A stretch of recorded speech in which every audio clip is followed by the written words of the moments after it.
নমস্কার, আপনাদের সবার প্রিয় চ্যানেলের প্রত্যেক দর্শককে শুভেচ্ছা অভিনন্দন জানিয়ে আপনারা আমাকে বলেছিলেন যে ব্যবসাভিত্তিক আমাদের ঝিঙে চাষ দেখান। তা আমি ব্যবসাভিত্তিক ঝিঙে চাষ দেখাতে এসেছি। এখানে দুরকম জাত হয়েছে। একটা হচ্ছে রামা F1, যেটা বারবার বলি, এটা রামা F1 দেখছেন। প্রত্যেকটা মানে ডগের প্রত্যেকটা জায়গাতে কাকি মুখগুলো এখানে প্রত্যেকটা জায়গায় কিন্তু এখানে দেখুন ফল, প্রত্যেকটা জায়গায় ফল, এত ঘাটে ঘাটে ফল ধরেছে এবং খুব সুন্দর জাত। আর ওদিকটা লাগানো আছে কিন্তু ওদিকটা জাত কিন্তু আছে ইন্দোরামা কোম্পানির, যেটা ইনড্যাম বলে। ইনড্যামের কিন্তু 12-22, ওটাও F1 জাত, এটাও কিন্তু F1 জাত। এটা কিন্তু রামাটার কাছে কোনো জুই হয় না। এখন দেখছি তো রামা অত্যন্ত ভালো এবং খুব সুন্দর গাছ হয়েছে। আর এর মাচা বাড়াতে হবে। এই দাঁড় করানো ভাড়া বলি, দাঁড়ানো ভাড়া বলি, এইটা এখন খুব বাজার ভালো চলছে। এ তো বললো 60 টাকা করে পাইকারি দিচ্ছে।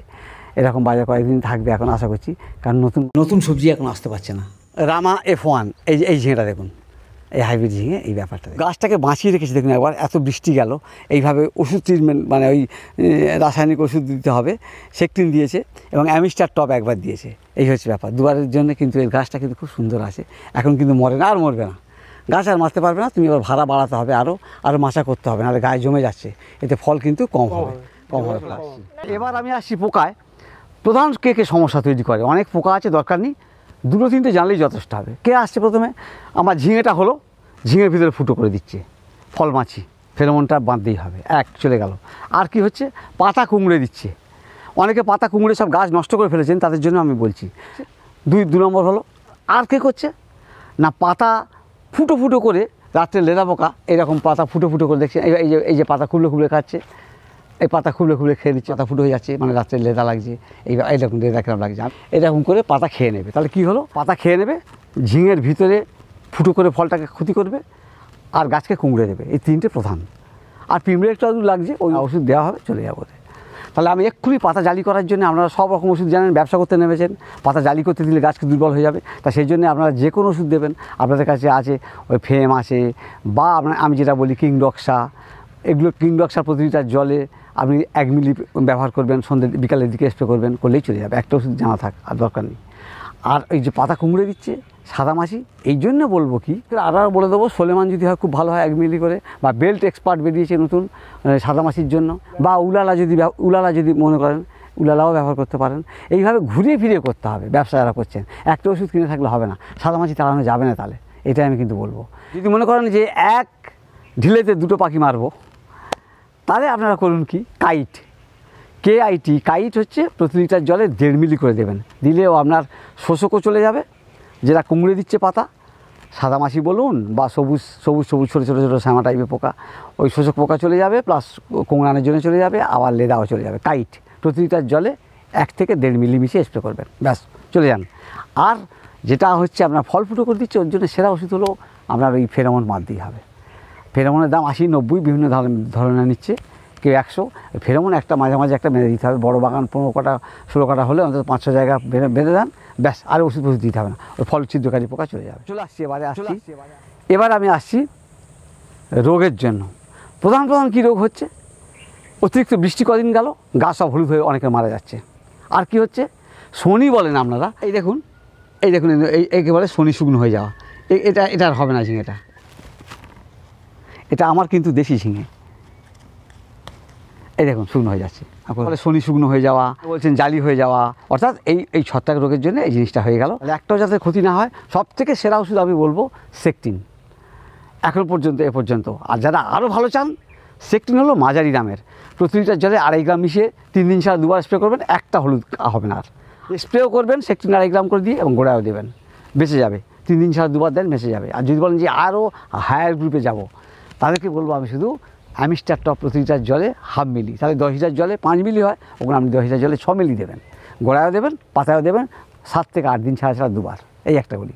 আর বাংলাদেশের চাষিভাইদের জন্য বলবো, আপনারা ওখানে শুধু রেখেছেন ধরে দেখতে পাচ্ছি, বেশিরভাগ চাষিরা আমাকে প্রশ্ন করছেন, ওখানে ম্যানকোজেব 75%, খারাপ নয় ওষুধটা, কিন্তু ম্যানকোজেবের কাজটা ঠিক অন্যরকম।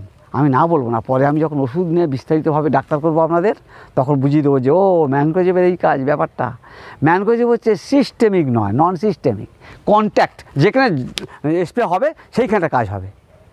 আমি সেকটিন স্প্রে করবো গোড়াতে, আমার পাতা চলে আসবে কাজে। আমি পাতা স্প্রে করবো, গোড়ায় কাজ হবে, তবু গোড়ায় আমি বেশি করে দিচ্ছি। আমি সিস্টেমিকের কাজটা আমি ভালো বুঝিয়ে দেবো, তখন ভালো বুঝতে পারবেন। আর পাতা হলুদ হয়ে যাচ্ছে, হ্যাঁ পাতা এরকম পাতা হলুদ হচ্ছে দুটো কারণে। একটা হচ্ছে এটা শোষক পোকা ক্ষতি করেছে, আর এইরকম পাতা হলুদ হচ্ছে, এই যে পাতা হলুদ হয়ে যাওয়া, এই আস্তে আস্তে গাছ মরে যাচ্ছে, কিন্তু ঝিমিয়ে যাচ্ছে, এই গোড়ায় জল বসে গেছে। মোটামুটি এই পাতা হলুদ হয়ে যাচ্ছে, ওই অ্যামিস্টার টপে চলে যাবে। বা আমি যে সেকটিন বললাম এতেও হবে, তবে এটা কি আর হলুদ সবুজ করতে পারবে? এবার নতুন যে পাতাগুলো আসছে ফ্রেশ হবে। এই হচ্ছে ব্যাপারটা, হচ্ছে এটা আমার গাছ। সত্যি কথা বলি, জৈব চাষে আমি কিছু করিনি, আমি এখানে এসেছি দেখাতে আপনাদের। আর এই একটু শুধু দেখিয়ে দিই ক্যামেরাটা, একটু এই ঢ্যাঁড়স গাছটা দেখুন, জৈব কাকে বলে। এটা হচ্ছে কিন্তু আপনার ভালো দামি রাধিকা যাতে ঢ্যাঁড়স আছে, সেইটা আছে কিন্তু নামধারী 862। এটা কিন্তু একদম পিওর 100% জৈব চাষ উপাদান। আসছি এখানে, এইবারে আপনি কী করছেন এইখানে বলি আমি, তাহলে হলুদ হয়ে যাওয়ার জন্য সেকটিন দিলে হবে, অ্যামিস্টার টপ দিলে আরও ভালো হবে, যা বললাম। আর ওই শনি পচে যাচ্ছে বা শুকনো হয়ে যাচ্ছে, ওইটা শনি পচে যাওয়া, পাতা হলুদ হয়ে যাওয়া, গোড়া পচে মরে যাওয়া, তিনটেরই একই সমস্যা হচ্ছে এই মুহূর্তে। প্রচুর আমার কাছে মন্তব্য আসছে। আরেকটা মন্তব্য যেটা খারাপ আসছে, কী করবো স্যার আমাদের বাঁচান। মাচা তো তৈরি হয়ে গিয়েছি, এইটাই জানানো ভাড়া, এইটাই তো মাচা তৈরি হয়ে গিয়েছি। তো এখন মাচা তৈরি হয়ে গিয়েছে, গাছ মরে গেছে, মাচা ফাঁকা, তাহলে কী করা যাবে? এক্ষুনি আবার বীজ বসান, দেখে নিন কী করে বীজ বসাচ্ছে। আরেকটা কথা বলবো, সবসময় রেজিস্ট্যান্ট ভ্যারাইটি বসাবেন। আপনি দেশি ঘরোয়া ঝিঙে বসাতে পারেন। আপনি কম দামে যে ঢ্যাঁড়স গাছ পড়ে আছে বাড়ির, সাবেকি ঢ্যাঁড়স গাছ চাষ হয়ে আছে, লাগিয়ে দেন, দেখবেন গাছ না বেরোতে হলুদ হয়ে বেরোচ্ছে, সাহেব হয়ে গেল। ওর রেজিস্ট্যান্ট ক্ষমতা নেই, ভাইরাস রেজিস্ট্যান্ট নেই ক্ষমতা। কিন্তু এই দেখুন, একটা গাছ কিন্তু আমি কিছু করিনি, তো একটা গাছ কিন্তু আমার এখানে মানে হলুদ হয়নি, সাহেব মারেনি। কেন মারেনি জানেন? কারণ ওর ভাইরাস রেজিস্ট্যান্ট পাওয়ার আছে। অর্থাৎ এই যে ভাইরাসটা যাতে আসতে না দেয়, এইরকম ঝিমে হলো রামা F1, হট করে ভাইরাস আসবে না। ইনডাম 12-22 হট করে আসবে না। F1 ভ্যারাইটিগুলোর এই গুণটা আছে।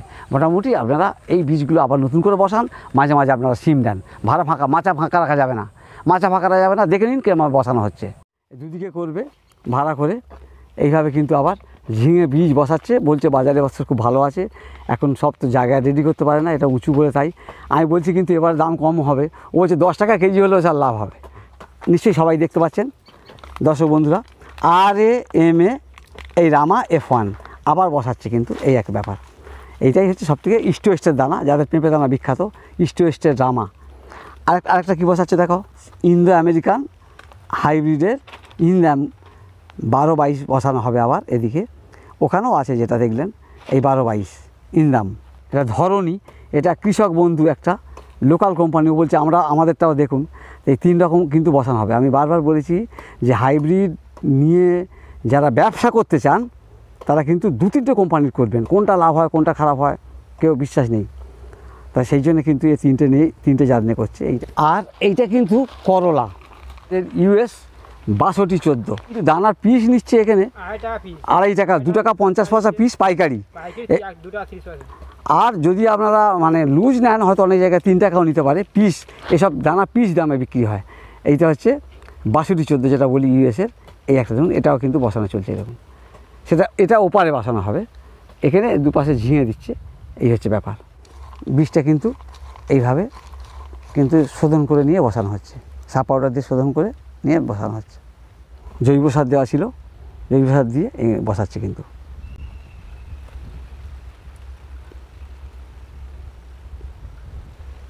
নতুন বীজ বসানো হচ্ছে, আর ওদিকেও বিক্রিও করছে, এইভাবে কিন্তু চলেছে।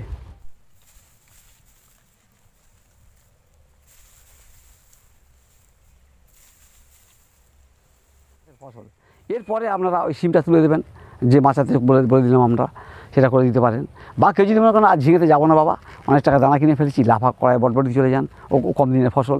মানে মাচা ফাঁকা রাখা যাবে না। ব্যবসা করতে নেমেছেন, ক্ষতি হয়ে গিয়েছে, ঝড় জল প্রাকৃতিক বৃষ্টিতে ক্ষতি হয়ে গেছে জানি, অনেকের গাছ মরে গেছে, অনেকে বলছে গাছ সব মরে গেল, আবার নতুন করে আবার ফের বীজ বসাতে আরম্ভ করেছেন।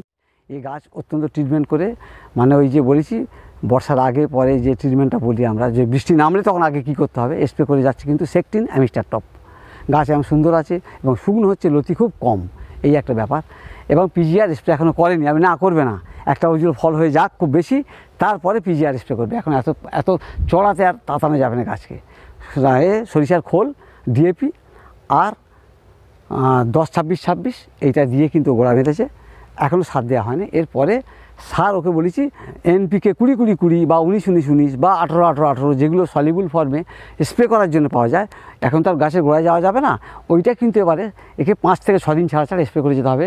প্রতি লিটার জলে এই যে গাছ হয়েছে একে এখন 5 থেকে 6 গ্রাম করে দিয়ে স্প্রে করতে হবে, তাহলে আর সারের চিন্তা করতে হবে না, আর পিজিআর স্প্রে করে যাবে, এখন ফল তুলে যাবে।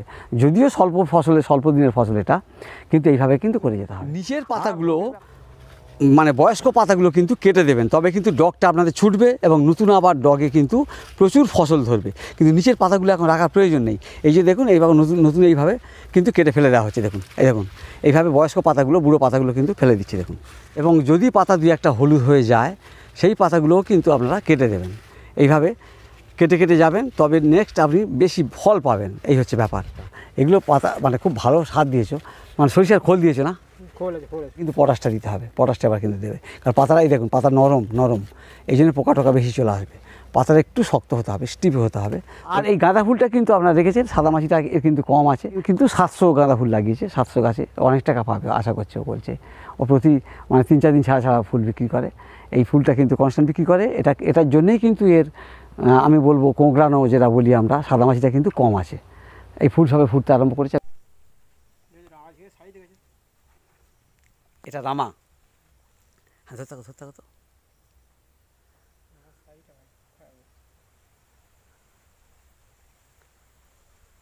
আর ফেরোমন আপনাদের করতেই হবে, এইটা করুন। কেন আপনারা ওই বারবার কেন কিংবক্সা বলবো, আর কেন ওই সব ওই কী বলবো প্রহরী প্লাস বলবো, কেন বলবো, এইটাকে রাখুন। এই একদিন ছাড়া পোকাটা ফেলে দিচ্ছে ও, আর ওই পোকাটা এর কম ফুটো করছে দেখছি। এইভাবে কিন্তু আপনারাও কিন্তু রক্ষা করে চলুন। যাক, আশা করি সকলকে বোঝাতে পেরেছি। হ্যাঁ, সকলকে ধন্যবাদ জানিয়ে শেষ করছি। এবার প্রশ্ন থাকলে জানাবেন। মোটামুটি ঝিঙে চাষে যারা এখন এই অবস্থায় গাছকে নাড়কু দিয়েছেন, আমার তো মনে হয় এবছরে তারা প্রচুর টাকা ইনকাম করতে পারবেন, ভালো টাকা ইনকাম করতে পারবেন। সে যেখানে দেখুন ঝিঙে গাছগুলোকে বাঁচান, কিন্তু এখন নষ্ট হতে দেবেন না। যখন বাঁচিয়ে রেখেছেন এইভাবে বাঁচিয়ে ট্রিটমেন্ট করে চলুন, আশা করি ভালো আপনাদের লাভ হবে, উপকার হবে। সকলকে ধন্যবাদ জানাই, নমস্কার।